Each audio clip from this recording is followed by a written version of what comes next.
Hello, followers. It's time for a Dish with D. That'd be me.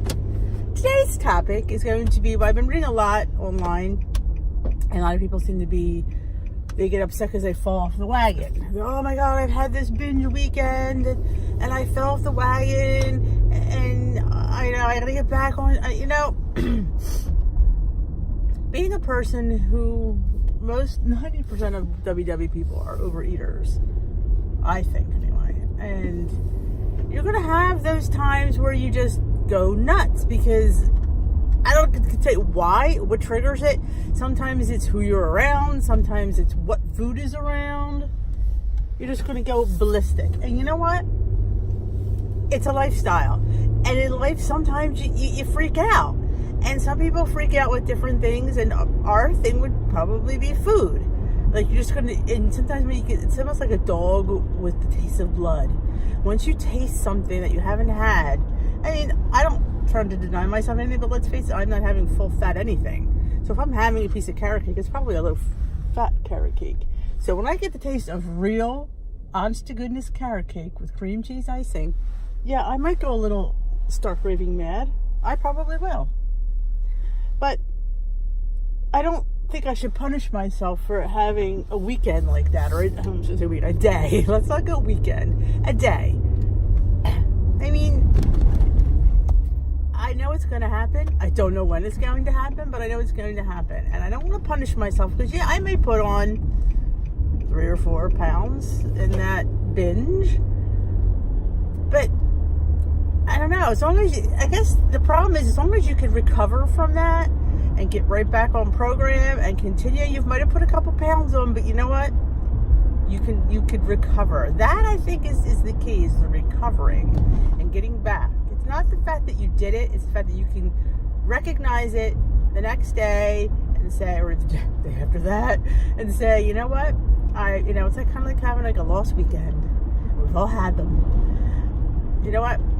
I'm good now, because I think cathartic. Well, I think you just need to do it. I think you need to let loose and do it. Like I always say, as much as this journey of health is important, it is also important to live, because life is short, and you can, like that, be snuffed out. You're not in charge of your life. There's a higher power involved, and when it's your time, no matter what circumstance it may be, it could be something, sickness, it could be accident, I mean, it could be a multitude of things, but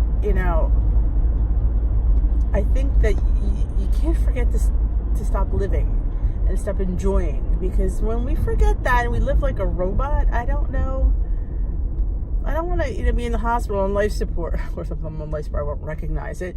But live with it. Oh my God, I could have done this. I should have done that, and I could have lived a little bit more.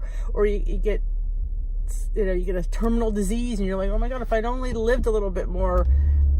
I mean, I don't know. I'm the thinker of, you know what, everything in moderation, of course, and I occasionally have those binges, not quite that bad to the extent of where I'm going to recover, but it could happen, and I'm okay. Like Christmas, okay, let's say Christmas, I did allow myself the week of Christmas I did not track. I tried to be mindful, but I also had what I wanted, and I didn't bother to track, I didn't bother to count, because it would have been off the charts anyways. I didn't think that, of course, we only could track it. I wasn't going to stop, because I said, you know what, it's Christmas, it's a holiday, I'm around family. This is a time, these are only foods that are around at this time of year. Not that I went hog wild, because I didn't, but I did gain 2.8 that week, and I was okay with it, because, heck, it wasn't too bad. 2.8 was really, a win in my book. But I enjoyed every minute of it, and I didn't feel bad about it, because I wasn't going to allow myself to feel bad about it, because I gave myself permission to say, you know what, I'm giving you permission, Denise, to have fun over the holiday. And then the following week I had the 2.8 off plus, so I got right back on the bandwagon, and I continued on my journey. But that's me. I don't know if that works for everybody, but you have to, I guess, do what works for you, is what my leader always says. But you also have to allow yourself to be human. And you have to allow yourself I don't know. I guess I've never been that way. I've never been like, rigid. Maybe I should have been. Maybe that's why I'm in this predicament my whole. But I guess it's all your type of personality. There's a whole chart on type A, B, whatever. I don't even know what type I am. I should really do that. But I know I'm certainly more laid back than a lot of people. I don't let things bother me. I try not to make myself feel guilty about stuff. But that's me. You do you, boo, as I always say. But I always think that's why it's good to have that's why I like the meetings, our workshops. Because you meet different people from different parts of the program, different personalities, what they bring to the program, what you bring to it's interesting that the mix together, is interesting. And you learn from them and they learn from you. And that's why I am a firm believer that meeting makers make it. Because I think you need a support system. You do. It's hard enough to do this, let alone to do it alone. And when you have your meeting buddies that you go to once a week, sometimes I'm even going twice a week, because sometimes you feel you just need more. You need one more, different group of people to bring a different dynamic to your journey. And they do, and they're there, and they're there to hold you up, and they're there to tell you, it's okay. And they're struggling the way you're struggling, and you do have that in common. As I said this before, it's more than just pushing away from the table. People don't understand that, but someday they will. I always have this feeling that someday they will. Because you can't be skinny forever. And again, that's what I always say. I don't want to be skinny. I just want to be normal. And I'm getting there. I'm climbing up. When I first started this journey, I was like I was at the bottom of a hole, and I couldn't see the top of the hole at all. I just couldn't see it, and I knew it was there because I knew it was there. But I just knew that I had to climb even though I couldn't see, because the only way to go was up, because I felt like I was at the bottom. And in that way, your only way to go is up. So I had that, I guess, motivating me that I needed to go. And then when you first start seeing the top of the hole, it's like there is a top. I knew there always was one, but it was. And now that I'm almost at the top of that hole, I pretty much could reach my hand over the side, and I just need to pull myself over. And it's uncomfortable where I'm at. That's the sad part. But I'm going to climb out of that hole. I'm going to do it. I hope I stay out of the hole. That's a whole other set of circumstances. But I'm going to get out of that hole, and I've given myself 4 months to get out of that hole.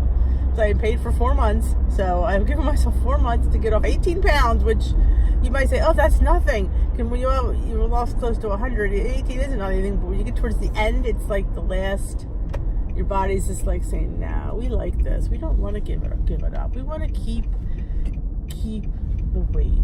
So, and I need to add more activity. I know that's a big factor, but I always listen to my leader when she says, "What you do now, you have to do for the rest of your life." Am I going to do this for the rest of my life? Exercise? Hell no. So that's the reason I don't exercise, because I know that is not something that I'm going to be able to keep up with. So I try to add more activity, a little more steps. I will try. I do have an exercise bike in the basement. I will try to get on that and just do a couple. And I do have a regular bike too. I've been wanting to get out and try bike around. We have nice bike paths here. I'm trying to try to see like on a nice day get out. Before it gets too hot, do the bike path. Because I haven't done it since I've lost the weight. So I'd be interested to see, because last time I did I was so I think I can get through it without huffing and puffing at least, or I'm gonna die. But I will keep you updated. So if you found my topic interesting, I'm glad you did. If you hit the like button, let me know you like this video. If you subscribe to my channel, that would be fabulous. Hit the notification bell, and it will let you know when I upload. Because who doesn't want to know when I upload? I do all kinds of things. I do hauls. I did a haul yesterday from Big Lots. Got some cool stuff. I go to Dollar Tree. I go to a few other places. I'm going to go to Trader Joe's. I'm hoping this weekend. So I'd like to do a Trader Joe's haul. That would be really cool. should I get at Trader Joe's? Because I'm obsessed with Trader Joe's and Whole Foods. There's none really around my area. They're all in, like, north of me. I mean, they're not that bad. I mean, it's probably 15 minutes on the interstate, so I can't complain that much. But I would love to do a trade. If I get there, I'm hoping to. I will definitely show you what I get at Trader Joe's. Thank you for listening. If you have any ideas you would like me to chat about, leave it at the bottom. Nobody leaves me any comments, but that's okay. Well, Stacy does, so I'm going to shout out to my girl Stacy. Stacy's always there. She watches me religiously. Hey, Stace. Thanks for the support. And I will catch you tomorrow. Or maybe not tomorrow, maybe another day. But, you know, it's tomorrow in your world because you're video people. So everything's actually today on those worlds. But that's a whole other video. Take care.